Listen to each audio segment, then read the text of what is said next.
करो। पहले बथेरी टूट रही है कौम।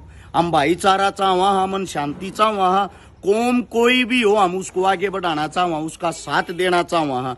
यो मैं बार बार हर स्टेज हर मंच से एक बात कही हमने, जाट का सबसे बड़ा दुश्मन जाट, जाट का सबसे बड़ा दुश्मन उसका भाई, जाट का सबसे बड़ा दुश्मन उसकी अपनी कौम। वही एक दूसरे की टांग खींचने में व्यस्त है, क्योंकि ये भोली वाली सिंपल कौम है।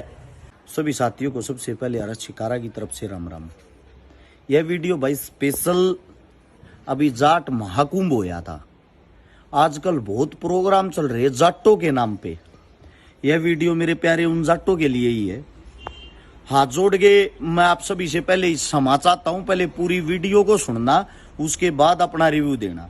अभी जाट महाकुंभ होया था, उसमें यह था कि भाई हमारे को जाट जोड़नी है, सभी जाटों को इकट्ठा करना। राजस्थान के अंदर पूरे उत्तर भारत का सबसे बड़ा अगर कोई जाट नेता है या जाट चेहरा है, उसका नाम हनुमान बेनीवाल है। कहीं दूर दूर तक भी उस प्रोग्राम में था। उससे अलग सबसे बड़ी चीज, जाटों के नाम पे प्रोग्राम कराते हो भाई। एक भी प्रोग्राम में 2016 में जाट आरक्षण हुआ, जिसके अंदर बहुत सारे भाई शहीद हुए थे। क्या आज तक किसी एक के भी परिवार को इनवाइट करके आप लोगों ने उसको सम्मानित किया? बहुत सारे जाट ऐसे हैं जो बॉर्डर पे शहीद हो गए हमारे लिए। क्या एक के भी परिवार को बुला के आज तक भी किसी प्रोग्राम में आप लोगों ने सम्मानित किया? उससे अलग बहुत सारे साथी ऐसे हैं जो जाट आरक्षण के मुकदमों में आज भी झूठी जेल काट रहे हैं। क्या आज तक उनके परिवारों को बुला के आप लोगों ने सम्मानित किया? क्या आज तक आप लोगों ने वो जो जाट महासभा के नाम से या जाट संगठन के नाम से या जाटों के नाम से जो प्रोग्राम करते हो, उस प्रोग्राम के अंदर एक भी आदमी ने इस बिखरती कौम को आगे बढ़ाने वाले कोई सवाल जवाब करे हैं? वहां आप बोली वाली जनता को बैला फुसला के पोस्टर प्रचारों में लाखों करोड़ों का खर्चा करके एक मंच पर बुला लेते हो, और उस मंच पर वे गिने चुने नेता जो मतलब कि चुनाव हार चुके हैं या अब अगली तैयारी कर रहे हैं, उन बुलाकर उनके हाथ में माइक पकड़ा दो हो। फिर ये भाई जाटों के प्रोग्राम कहां हुए? इस बिखरती कौम की आज तक कहीं कोई ऐसा मंच बना जहां खड़ा होकर किसी ने सुनी हो? ये जो महाकुंभ के नाम पे लोगों को भगा रहे हो, प्रोग्राम करा रहे हो, उसके अंदर सबसे पहला सवाल कि वो प्रोग्राम इसलिए था जाटों को एक किया जाए। जब एक ही करना था, सबसे पहले तो हनुमान को बुलाते, जो इतना बड़ा चेहरा बन रहा है, इतना बड़ा लीडर बन रहा है। इससे अलग आप लोगों को बता देता हूं, हरियाणा के अंदर भी जहां भी आगे आने वाले टाइम में कोई भी जाटों को लेकर प्रोग्राम होगा, नोट कर लेना, अगर कहीं भी इस बिखरती कौम के लिए शहादत देने वाले शहीदों को, किसान आंदोलन में शहादत देने वाले शहीदों को, उसके परिवार को, उसके घराड़ा ने कितना सम्मानित करते हो, कितना खड़ा भी होने देते हो, स्टेज पे कितना झूठा उनका नाम तक भी लेते हो। फिर मेरे प्यारे भाइयों, आप खुद एक बुद्धिजीवी इंसान हो, आप इसको जाट महाकुंभ या जाटों की पंचायत या जाटों का नाम देकर क्यों जाटा न बदनाम करो? जाटा तो बार बार बहुत सारे ऐसे आदमी जो आकर लूट लूट कर चले गए। कम से कम अब तो इसको न मत बिखरन दो। कम से कम इस जाट शब्द के साथ राजनीति तो मत करो। वैसे ही बड़ी राजनीति चल रही। अभी ये जो मैं सीधम सीध भाषा में बता देता हूं, लोगों ने अपना वोट बैंक बढ़ाना इस मारे हुए डरते शर्माते बोलते नहीं। जो जाट महाकुंभ होया था वो एक राजनीतिक प्रोग्राम था। वहां से ताकतवर दिखाई दे रहा है आगे आने वाले समय में हनुमान बेनीवाल। उसको कैसे तोड़ा जाए? अब हरियाणा में भी होंगे, ये देखना आप लोग। हरियाणा में जो जितने भी जाटों के नाम पर प्रोग्राम होंगे, उनकी डिटेल निकलवा के देख लेना बैकग्राउंड में जाके। उनका खुद का जुगाड़ नहीं, 2 रुपया घर वे प्रोग्राम करने लग रहे कई कई करोड़ के। वह फंडिंग कहां से आती है?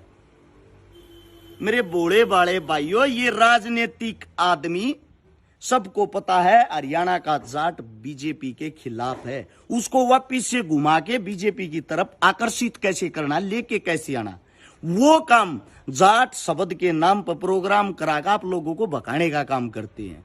अभी देख लेना, अभी प्रोग्राम और भी होंगे, क्योंकि 24 का चुनाव आ गया। 1.5 साल प्रोग्राम में चलेंगे और कुछ नहीं चल रहा है वहां प्रोग्राम। जाटों के कोई नूर, जाटों के फलाना, मेरे को तो ये नहीं पता। जब ये नेता कोई नूर हैं जिनको आप बुलाते वही राजनेता सब कुछ हैं, फिर तो हमारी समस्याएं शिकायतें कुछ रही नहीं, क्योंकि वे नेता एमएलए एमपी मंत्री सब क्यों रह रहे हैं। उन्होंने जब उस वक्त देश का भला नहीं करया और स्टेज पर बुलाकर माइक पकड़ाए तो कौन सा भला कर देंगे इस कौम का। अगर आप लोगों को प्रोग्राम ही कराना है तो असलियत धरती से जुड़ा हुआ कराओ, यानी कि किसान आंदोलन में शहीद हुए, जाट आरक्षण में शहीद हुए, सीमा के ऊपर शहीद हुए, या उन्होंने जाटों के बच्चों ने जिन्होंने आज तक कुछ न कुछ करके दिखाया हो, जिन बहनों ने कुछ करके दिखाया हो खेलों में, कुश्तियों में, कबड्डी में, उनको बुलाओ, उनको बुला के उनका हौसला बढ़ाओ। और इन बच्चों को, प्यारे बच्चों को जो जातिवाद फैलने लग रहा है उसके बारे में वहां खड़े होकर समझाओ। ये कौम आगे कैसे बढ़ेगी वो चीजें समझाओ। पहले अपना जूत तो बाजना बंद नहीं होता। ये उच्चतम दर्जे के जो अपने आप को नेता मानते हैं, ये जो एक दूसरे से कटते हैं, इन्हीं ने तो कौम की ऐसी तैसी कर दी जो कौम को एक नहीं होने देने। को बीजेपी में बढ़ रहा, को कांग्रेस में बढ़ रहा। हरियाणा में जितने भी जाटों के नाम से प्रोग्राम होंगे ऑल ओवर बीजेपी के प्रोग्राम होंगे।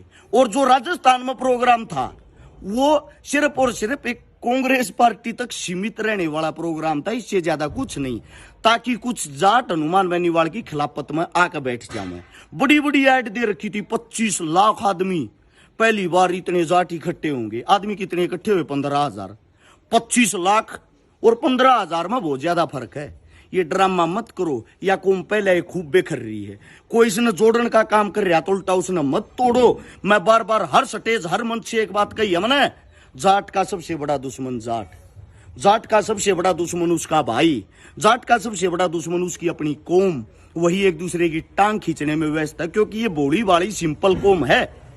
इसको रास्ता दिखाने वाले, आगे बढ़ने वाले जितने इंसान आए उनको किसी ने आगे बढ़ने ही नहीं दिया, उनको मंच ही नहीं दिया, उनको मंच पर खड़ाए नहीं होने देते। और ये सच्ची बात मैं कहूं तो उनकी आंख मांगली लाग गए हैं। इस मारे मन्नत इन प्रोग्राम में घना दूर रखे हैं। बहुत सारे भैया के बार बार कोलान लाग रही जाट महाकुंभ में आना। हालांकि मेरा न्योता देकर गए थे, घर आके देकर गए थे, लेकिन मेरे को पहले से ही पता था ये प्रोग्राम एक राजनीतिक प्रोग्राम होते हैं।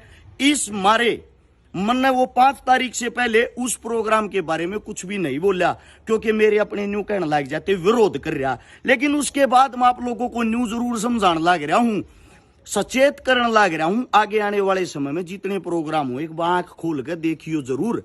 ये थारी कौम का और ज्यादा मजाक बनाने लग रहे हैं इस जाट शब्द का नाम लेकर। ऐसे भोले भाले इंसानों को ना बकाओ मेरे यारो, ना वो करो। पहले बथेरी टूट रही है कौम।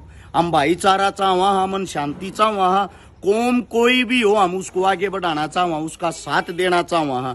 यो काम कर सकते हो तो चाहे रोज प्रोग्राम करो, रोज पंचायत करो, लेकिन भाई मजाक ना बनाओ इस चीज का। उम्मीद करता हूं यह वीडियो जब तक ना अच्छी लगी हो, मेरे हरेक कौम के आदमी तक यह वीडियो पहुंचनी चाहिए, ताकि उनके दिल दिमाग में ये विचार बैठ जाए और सच्चाई उनकी समझ में आ जाए। सभी साथियों ने इतनी प्यार, इतनी गौर से मेरी बात सुनी, सभी साथियों को राम राम, धन्यवाद, जय हिंद।